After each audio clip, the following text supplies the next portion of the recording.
You became an entrepreneur at the age of 28, started your own CPA firm. And what is it that led you to go out on your own, so to speak? And what have been the pros and cons, highs and lows of being an entrepreneur?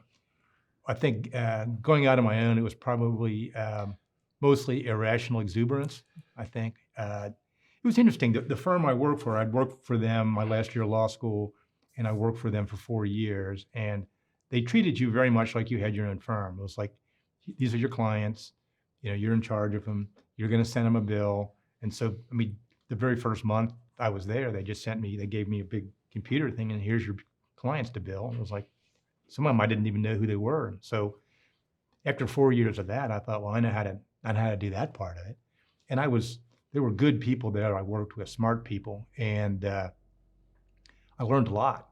And what happened towards the end of my experience there is I was the only, there was one other lawyer on staff there, and he and I would sort of do the research. And then he left to go to school to New York to get his LLM. And so I was now the staff lawyer, and I was doing all the research and writing. And it was like, I'm better with people. And I was actually bringing in clients, fairly regularly. I thought, well, they're not going to ever look at me that way because I'm going to be the guy in the back writing the memos. And I thought, this isn't going to work. I need to get out of here. And as I've told this story a million times, but it's the truth. My older brother, who I mentioned was my mentor, I said, hey, I need to talk to you. So our typical place to have lunch was Skyline Chili. And so I bought him a couple of cheese conies.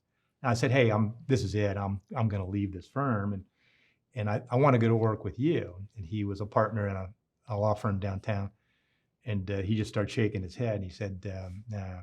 I said, what do you mean? He goes, well, 2 things. Number one, if you come to work here, you can't just work for me. You have to work for whomever on whatever matter you want. I mean, maybe it would be business or tax, but it can't be just me. And the next thing you're not going to want to hear, but you're really, I won't use his word, but a shoddy employee, and you need to be on your own.